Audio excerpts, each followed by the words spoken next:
जबरदस्ती दरवाजा खुलवाया जी।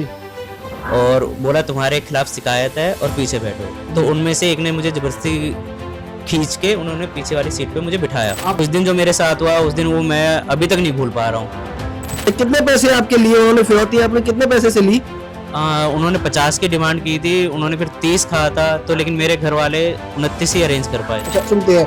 पर जो छोटे अधिकारी है उनकी बिल्कुल जांच होनी चाहिए कि हाँ ये कोई रिश्वतखोर तो नहीं है या कुछ तो नहीं है। इस चीज का जांच वगैरह होकर थाना प्रभारी या चौकीदार लगाना। सबसे बड़ी सर मेरी सबसे बड़ी है कि छोटे अधिकारियों के साथ कम्युनिकेशन स्किल्स का उनका जीरो है। तो इवन जब हम कमिश्नर मैम के वहाँ पे जो एक पुलिस सर से मिले थे तब मैंने उन्हें कंप्लेंट भी की थी कि सर ये वाले ये जो यहाँ के अधिकारी बिस्तर के हैं ये प्रॉपर ढंग से बात नहीं करे, बड़े बदतमीजी से बात करते हैं। इसी डर से मैं बार बार थाने जाने से डर रहा था। प्लस वो बिहेवियर उनका अच्छा नहीं था। जैसे एक सिंपल सा उन्होंने कहा था, अरे तेरे घर वाले तो बड़े बेवकूफ़ हैं जो मान गए। घर वाले इवन सब यही कोशिश कर रहे हैं कि भाई हम यहाँ से यूपी छोड़ ही दें।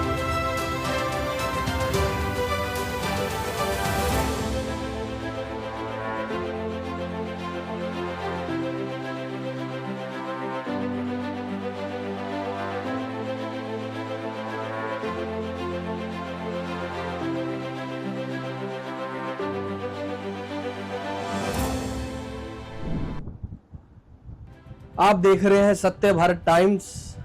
जैसे कि आपको पता है कि सत्य भारत टाइम की टीम हमेशा जो लोगों के साथ हुई सत्य घटना वो दिखाते हैं। और आज हम आए हैं संदीप जी के पास, जिनको 20 जुलाई को, जैसे कि हम सुनते हैं ना कि फिल्मों में फिरौती के लिए लोग उठा के ले जाते हैं, ये एक सच्ची घटना पे निर्धारित आपको एक चीज़ बताना चाहूँगा। 20 जुलाई को सुबह 11 बजे जैसे हमारे संदीप जी सुबह अपने घर से अपने ऑफिस के लिए जाते हैं, जो कि अपने डॉग के साथ अपने डॉग के हेयर्स की कटिंग करवाने के लिए जा रहे थे। और रास्ते में ही ये गाड़ी आगे, उनकी गाड़ी के आगे गाड़ी लगती है, तो उतर के उनकी गाड़ी में उन्हें बंधक बना के मेन हाईवे की तरफ ले जाया जाता है। और उस वक्त क्या क्या घटना हुई, ये तकरीबन भैया ने बताया कि समय सुबह 11 से 11:30 के बीच था जब उन्हें बंधक बना के लेके जाने लगे थे, जब गाड़ी के आगे एक गाड़ी लगी थी। तो बाकी की घटना के बारे में आपके साथ हमारे साथ जुड़े संदीप जी, इनसे पूरा पूछेंगे। जी सर नमस्कार। नमस्कार भैया, आप ये बताएंगे कि क्या हुआ, कैसे हुआ, कैसे? हाँ भैया, मैं एक्चुअली निकला था सुबह 11 से 11:30 के बीच में अपने घर से ऑफिस में, क्योंकि मुझे अपना लैपटॉप वहाँ हैंड ओवर करना था जिससे कि अपने एम्प्लॉई हैं वो काम कर सके। और मुझे जाना था अपने डॉग की कटिंग कराने के लिए जी। जैसे ही मैं अपने एस एस्पायर इधर से मलबरी मैंसन्स और राइट चौकी होते हुए मैं एस एस्पायर की तरफ पहुँचा जी। तो उन्होंने आगे एक वाइट कलर की गाड़ी लगाई मेरे सामने तिरछी करके जी। और उसमें से एक पुलिस की वर्दी में था जो उतरा और साथ में 2 सिविल ड्रेस में थे। जी। क्या उनके पास कोई वेपन वगैरह था? उस टाइम नहीं, उन्होंने गाड़ी में दिखाया, मतलब बोले थे कि हमारे पास है, गाड़ी में उन्होंने साइड से दिखाया था जी। मतलब उस टाइम उन्होंने वेपन नहीं दिखाया, लेकिन उन्होंने जबरदस्ती दरवाजा खुलवाया जी। और बोला तुम्हारे खिलाफ शिकायत है और पीछे बैठो। तो उनमें से एक ने मुझे जबरदस्ती खींच के उन्होंने पीछे वाली सीट पे मुझे बिठाया। आपने ये नहीं पूछने की कोशिश की कि सर कौन सी कंप्लेंट है, कैसी कंप्लेंट है मेरे खिलाफ? मैंने पूछने की कोशिश की तो उन्होंने कहा कि थाना चल गए, तुम्हें सब बता देंगे। कौन से थाने के बारे में? उन्होंने उस टाइम थाने का नाम नहीं बताया था। ठीक है जी। तो जब उन्होंने ये बात बोला कि आपके ऊपर कंप्लेंट है, देखो जब मेरे ऊपर कोई कंप्लेंट होगी मुझे तो पता होगा कि मैंने ये चीज़ की है या वो चीज़ की है। जैसे उन्होंने आपको बोला कि आपके ऊपर कंप्लेंट है, उन्होंने कुछ भी वेरवा बताया नहीं कि कंप्लेंट किस ब्याह पे है, या आपको भी नहीं पता लगा कि मैंने कोई ऐसा काम किया है कि जिसके ऊपर मेरे ऊपर कंप्लेंट हो सकती है? नहीं, मुझे ऐसा नहीं लगा, क्योंकि मुझे लगा कि हो सकता है कि कोई वजह होगी, पता नहीं, मुझे वही समझ में नहीं आया उस टाइम की क्या वजह थी। फिर वो आगे बैठना जो वर्दी में था उसने ड्राइविंग सीट पे बैठा और एक उसके बगल में बैठा, फिर वो आगे की साइड में जाने लगे। फिर उन्होंने बताया कि तुम्हारे अगेंस्ट जीएसटी के केसेस बने हुए हैं। जी। मैंने कहा कि कौन से केसेस है, कुछ नाम बताओ, किस कंपनी का नाम है ये? जी। बोले वो आपको अभी नहीं बताएंगे, आपको थाने जाके ही बताया जाएगा। तो मतलब थाना भी नहीं बताया गया, कौन सा थाना? हाँ, फिर जब हम थोड़े आगे बढ़े तो उन्होंने कहा कि क्या करो, ये अपना जो डॉग है ये डॉग किसी को दे दो। अच्छा, डॉग आपके साथ था? हाँ। मतलब आपको और आपके डॉग को दोनों को इकट्ठे बंधक बनाया गया? हाँ हाँ हाँ। तो उन्होंने कहा डॉग को दे दो, तो मैंने कहा चलो ठीक है। मैंने जब अपने एम्प्लॉय को फ़ोन करा और मैं जब डॉग को देने वाला, मतलब दूसरी अपोजिट साइड में मेरा एम्प्लॉय आप पहुंचा था, तो जैसे मैं उतरने की कोशिश करी, ये घटना कहाँ की है? एस स्क्वायर के पास की ही, इस पर- कि जैसे ही मैं उतरने की कोशिश करा तो उन्होंने मुझे पकड़ के पीछे खींचा, तो मेरी टी शर्ट फट गई थी दोनों साइड से। ओके तो उन्होंने कहा कि अगर तुम अब भगने की कोशिश करोगे तो तुम यहीं पिटोगे जी। और तुम्हें हम बुरी तरह पीटेंगे और ये वो। फिर मैं डर गया, मैंने कहा चलो ठीक है, चुपचाप बैठ जाता हूँ। ऐसा तो अक्सर हम देखते हैं, फिल्में वगैरह बनती है, आती है गाड़ी में से रोक के उनको अपने साथ बिठा के बंदूक की नोक पे बिठा के ले जाते हैं, फिर बाद में फिरौती की मांग करते हैं। क्या आपके साथ भी ऐसा ही कुछ हुआ है? नहीं, उन्होंने बंदूक की नोक नहीं, उन्होंने मुझे साइड से ऐसे दिखाया था जी। मतलब साइड दिखाया था। मतलब साइड दिखाया था, चाहे वो नकली हो या असली हो, वो हाँ। आपको नहीं पता। वो मुझे नहीं पता, उसने ऐसे साइड बोला दिख रहा है ये, हाँ। अगर ज्यादा बोला तो फिर इसका यूज होगा, मतलब इस टाइप। मतलब मैं आपको यहाँ पे एक चीज पूछना चाहूंगा, मतलब यहाँ पे जो सरकार चल रही है यूपी में, बीजेपी सरकार चल रही है, सरकार बोल रही है हमने गैंगस्टरवाद पे और जो भी मतलब यहाँ पे सारा कुछ चल रहा है, मतलब गैंग वॉर वगैरह लगा लो, फिरौती वगैरह लगा लो, उस पर हमने कंट्रोल किया हुआ है। क्या आपको ऐसा लगता है कि कंट्रोल है यहाँ पे? देखो भैया, मैं इतने सालों से हूँ, मैं बिल्कुल सेफ महसूस ही कर रहा था यहाँ पर। उस दिन जो मेरे साथ हुआ, उस दिन वो मैं अभी तक नहीं भूल पा रहा हूँ। अब उसमें सरकार का है या इधर किसी लोगों, मुझे आपका वैसे काम क्या है, मुझे ये बताएंगे? मेरा काम है, हम अकाउंटिंग करते हैं लोगों की, टैक्सेशन है और केसेस के डॉक्यूमेंट्स प्रिपेयर करना और केसेस हैंडल करना, जीएसटी से रिलेटेड और इनकम टैक्स से रिलेटेड। क्या आपकी किसी से कोई रंजिश हो या आपका कोई कॉम्पिटिटर हो जिसपे आपको ऐसा लगता हो? नहीं, मेरी किसी से कोई रंजिश नहीं है, ना ही कोई कॉम्पिटिटर है, मेरा अपना। फिर भी एक देखो, आपने बोला कि मेरी कोई रंजिश नहीं, मेरा कोई कॉम्पिटिटर नहीं, फिर भी आपके साथ ऐसा हुआ, तो आपको पुलिस प्रशासन के द्वारा क्या सहायता दी गई? जब आपने पुलिस प्रशासन को बताया कि मेरे साथ ये घटना हुई है, तो पुलिस प्रशासन ने आपके साथ क्या कॉम्प्रोमाइज किया और क्या नहीं किया, ये बताइए। हाँ, 20 तारीख को हुई थी घटना, तो रात को मैंने 112 पे कॉल किया था, मेरे वाइफ ने कॉल करा था, मतलब जी। क्योंकि मैं तो उस टाइम समझ में ही नहीं आ रहा था क्या करना है लाइफ में अभी या ना क्या करें। तो वाइफ ने उस टाइम 112 पे, तो वो आए थे रात में, हमने 112 पे पूरी की पूरी डिटेल हमने उन्हें दे दी थी। फिर उसके बाद हम 7 दिन तक हम यही घूमते रहे। मतलब अगर 7 दिन तक पुलिस प्रशासन द्वारा आपकी कोई सहायता नहीं की गई? नहीं, 7 दिन तक कुछ नहीं हुआ। हम चौकी हुआ, राय चौकी हुआ, थाना हुआ और अपना दूसरी इससे पहले मेरा एक छोटा सा सवाल है, जो उन्होंने आपको बंधक बनाया था उसके पीछे मेन वजह क्या रही थी? मेन वजह वही बता रहे थे कि यार आई थिंक मेन वजह तो उन्हें पैसे ऐंठने थे। पैसे? कितने पैसे आपके लिए उन्होंने? फिरौती आपने कितने पैसे से ली? उन्होंने 50 की डिमांड की थी, उन्होंने फिर 30 कहा था, तो लेकिन मेरे घर वाले 29 ही अरेंज कर पाए थे। अच्छा, 29 लाख आपने उन्हें कहाँ पे हैंड ओवर किया था सर?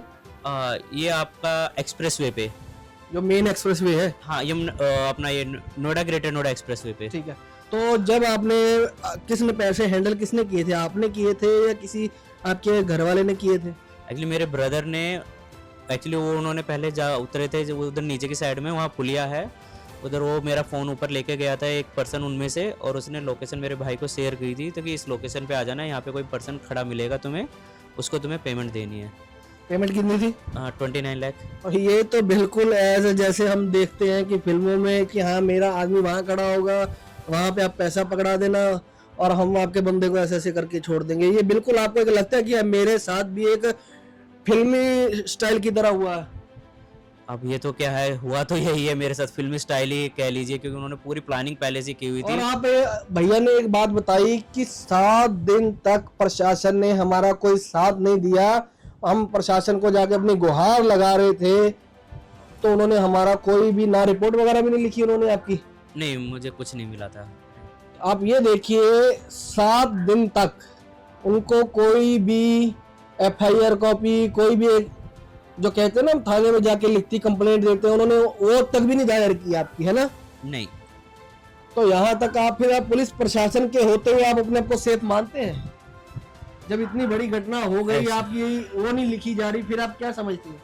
मुझे तो एक्चुअली मेरा तो अभी ऐसा है कि मैं तो, घर वाले इवन सब यही कोशिश कर रहे हैं कि भाई हम यहाँ से यूपी छोड़ ही दें, कि मतलब यहाँ तक कि देखो बंदा इतना एक बिजनेसमैन आदमी जो अपने घर से काम पे और काम से अपने घर आता है, ना किसी को बुलाता है, ना किसी से उसकी बोलचाल, मतलब अपने घर में अपनी फैमिली के साथ संतुष्ट है, और किसी के साथ कोई मतलब नहीं। वो बंदा नोएडा, ग्रेटर नोएडा में सेफ नहीं है, तो वो कहाँ सेफ होगा? वो यहाँ तक कि टूट चुके हैं।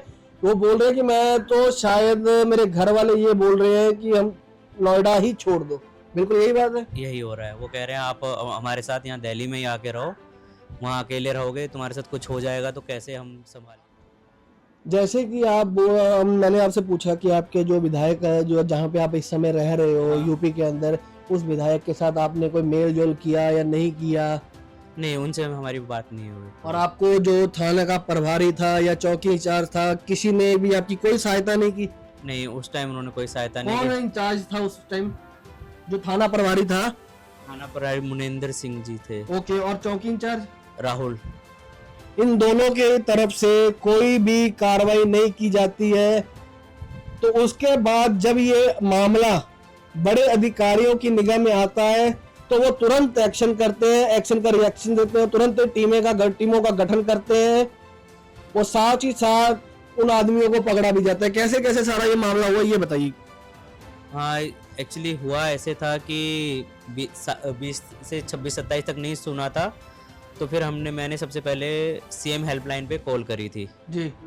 सीएम हेल्पलाइन पे मैंने अपनी शिकायत दर्ज करी थी। फिर उसके बाद हमने अपने हैंड पर खुद ही फुटेज हमने निकाली थी टोल की, जेवर। कौन कौन से टोल के बारे में आप बताइए। हाँ, जेवर टोल की हमने फुटेज अथॉरिटी में एप्लीकेशन दी थी जी। और वहाँ पे हमारी एप्लीकेशन के बेस पे हमें अलाउड करा था, तो हम वहाँ से जाके जेवर टोल से फुटेज निकाल के लाए थे, जो हमने बाद में सभी को सर्कुलेट की थी और पुलिस को भी दिखाई थी।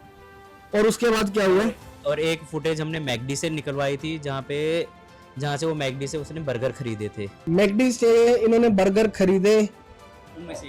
उनमें से एक पर्सन ने बर्गर खरीदे थे जाके, जो मतलब वो लुटेरे थे? हाँ, उन्होंने। हाँ। और दूसरा आपको मैं ये पूछना चाह रहा हूँ कि एक पुलिस की वर्दी पहनकर जो आदमी ये क्राइम कर रहा है, उसका क्या प्रशासन का खौफ खत्म है, सरकार का खौफ नहीं है? किस चीज का खौफ?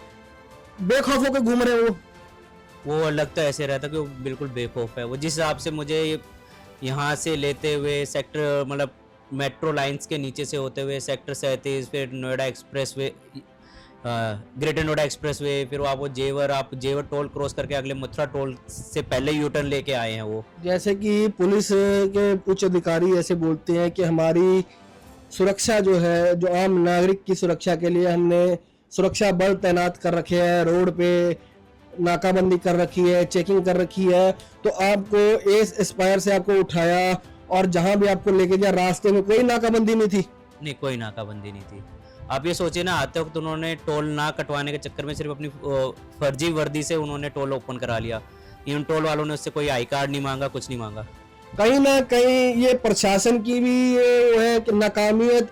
जैसे वो बोलते हैं कि हमने सुरक्षा बल तैनात कर रखे हैं आम जनता के लिए, कोई भी यहाँ पे किसी भी आदमी के साथ लड़ाई झगड़ा ना करे या कोई नशे की तस्करी ना करे, कोई भी घटना हो, अवैध घटना हो, ना घटी जा सके, कि हमारा सुरक्षा बल रोड पे तैनात है। पर भैया के कहने के मुताबिक ये एस एस्पायर से लेके हाईवे, यमुना हाईवे तक गए, यहाँ तक कोई एक भी चेकिंग पॉइंट नहीं था। अगर चेकिंग पॉइंट होता तो भैया कहीं ना कहीं बच जाते।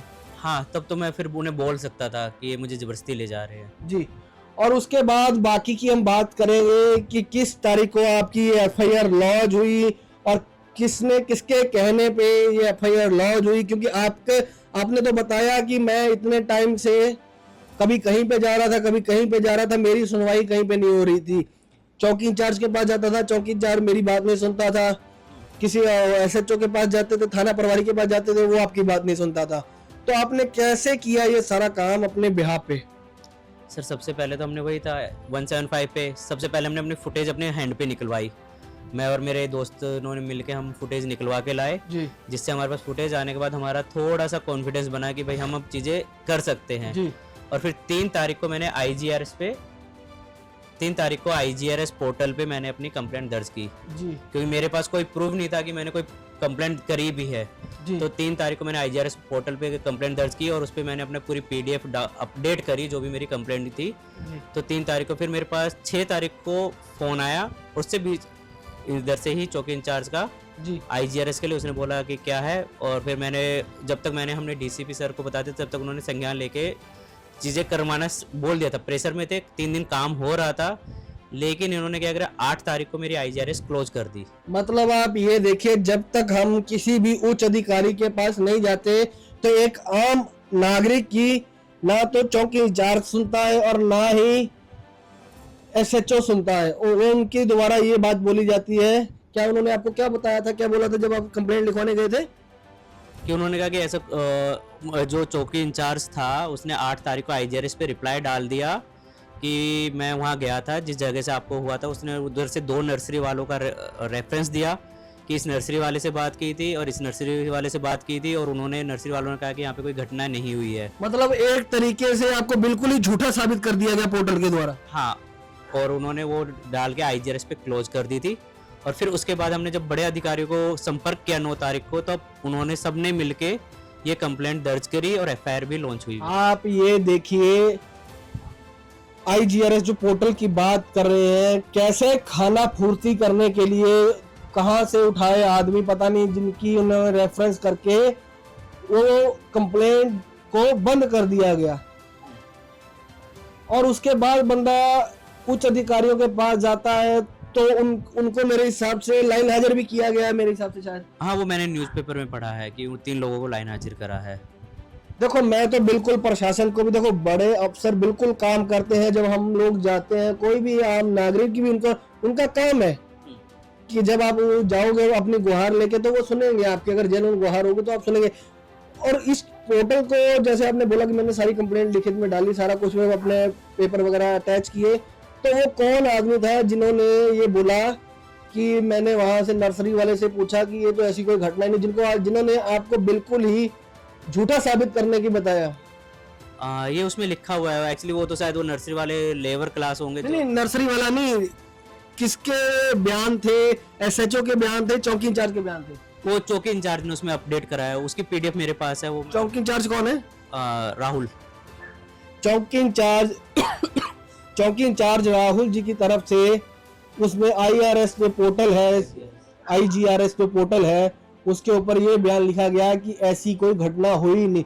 जब तक इन्होंने अपने हाथ पैर चलाए, जाके खुद अपने सबूत इकट्ठे करने की क्षमता रखी, तो जाके इन्होंने अपने सारी फोटोज वगैरह भी निकलवाई, तब जाकर अधिकारियों को ये बात का अनुमान हुआ कि हाँ यार, नहीं ये बात बिल्कुल सही है, ये घटना बिल्कुल हुई है।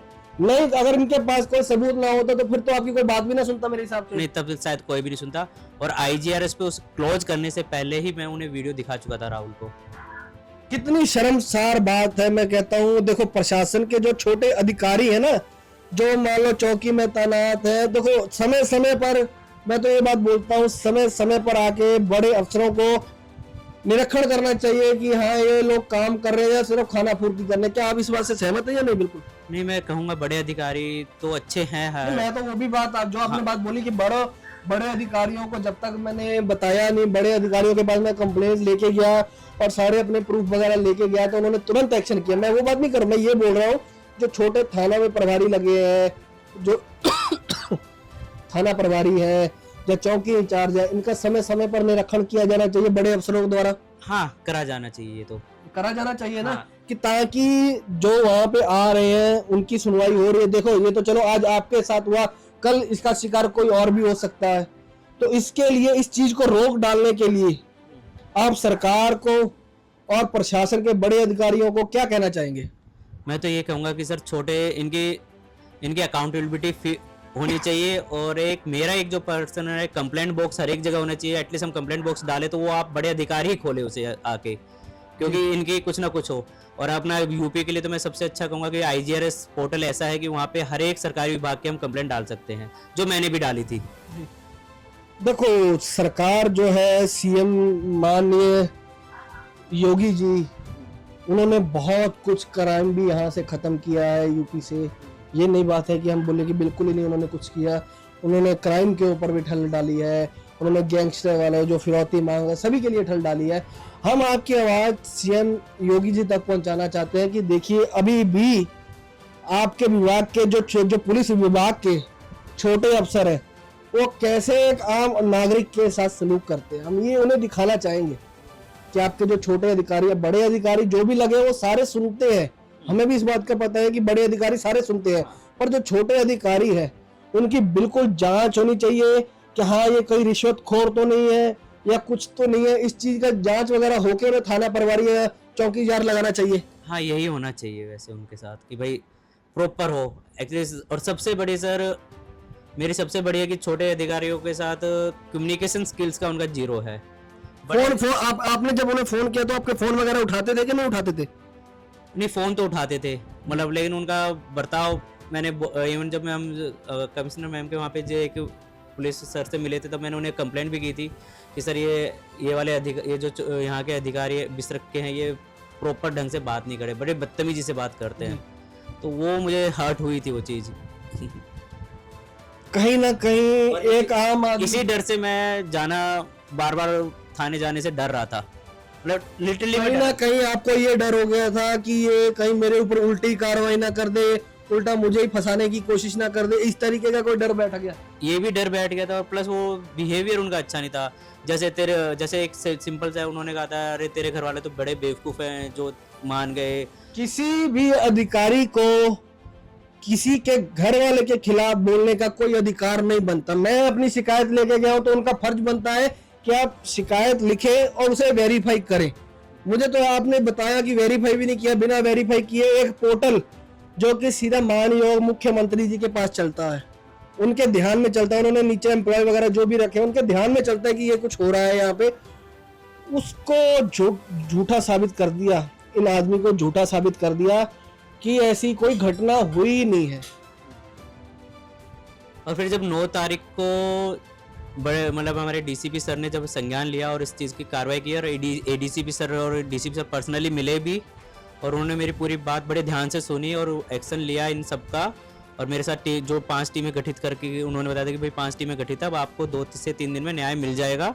अगर आप, मैं वैसे आपको बोलता, अगर आप चौकी इंचार्ज या अगर थाना प्रभारी तक सीमित रहते तो आपकी जो रिकवरी, आपने जैसे बताया कि मेरी जो जितने पैसे मैंने दिए थे उतने की रिकवरी हो गई है, क्या अगर आप एसएचओ और चौकी इंचार्ज तक सीमित रह जाते तो आपका ये रिकवरी हो पाती या ना हो पाती? सर वो तो सुनने को तैयार ही नहीं थे शुरू से ही। मेरी उनका तो ये था कि भाई सिंपल, एक तो वही था कि तुम्हारे घर वाले तो कैसे हो जाएगा, ये हो जाएगा। उनका कहना था कुछ उनमें से एक, अब ये तो नहीं पता किसने, लेकिन उन्होंने कहा था कि भाई अगर मैं अपनी फैमिली को कहूँ तो मेरी फैमिली वाले तो 10 लाख ना दे, 29 लाख क्यों देंगे। तो सर वो तो देखो, जब एक आदमी शिकार हुआ होता है उसके परिवार को सबसे पहले उसकी जान माल की फिक्र होती है। बंदा कहता है पैसा है, पैसा तो हम फिर कमा लेंगे, पैसा तो एक सेकंड प्रायोरिटी है, फर्स्ट प्रायोरिटी उस पर्सन की जान है जो उसे बचानी चाहिए। जो फैमिली के लिए सबसे फर्स्ट ऑफ थिंग ये है कि उन्होंने अपने परिवार के मेंबर को बचाना है। वो चाहे जैसे, अगर आपने बोला कि मेरे पास तो पैसे नहीं थे, मेरे घर वालों ने पैसा इधर उधर से अरेंज करके जैसे मर्जी अरेंज करके सुबह 11 बजे इन्हें बंदी बनाया और शाम के 8 बजे खोला, यही ऐसे ही था। तो भाई ने 7:30 या 7:30 से 7:35 के बीच में पैसे तो मतलब दिए हैं उन्हें। आपने बताया कि 29 लाख की फिरौती उन्होंने मेरे से ली थी, तो आपकी वो 29 लाख की जो फिरौती जो पुलिस द्वारा टीमें गठित की थी उसमें आपने बोला जैसे कमिश्नर मैम जो थी वो इन्वॉल्वमेंट थी, उनकी टीम इन्वॉल्वमेंट थी जिन्होंने सारे इनको ट्रेस किया।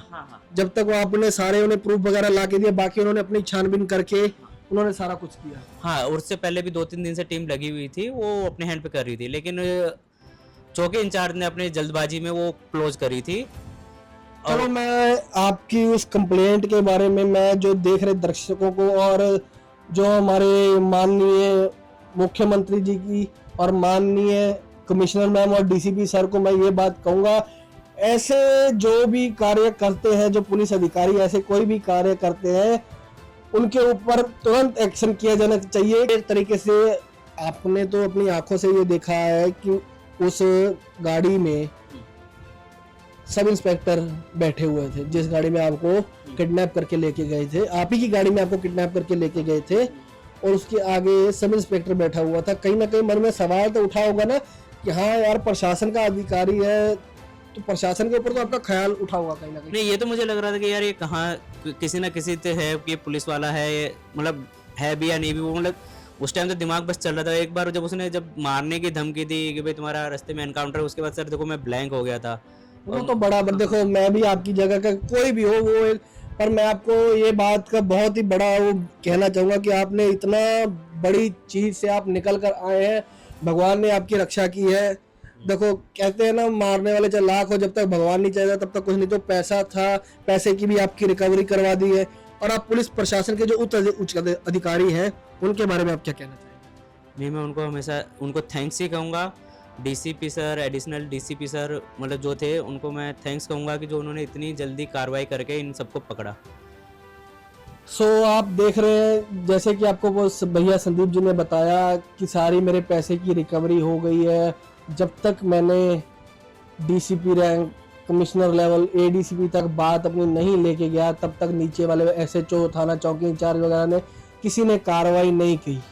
और मैं अपने बिहाफ पे, अपने सत्य भारत टाइम की टीम्स की तरफ से ये बात एक सरकार के तक पहुंचाना चाहूँगा कि ऐसे जो भी एसएचओ, चौकी इंचार्ज दुर्व्यवहार करते हैं उनके ऊपर कड़ी से कड़ी कार्रवाई होनी चाहिए, ताकि कल को कोई भी ऐसा सफ़र ना कर पाए। जय हिंद, जय भारत। आप देख रहे हैं सत्य भारत टाइम्स।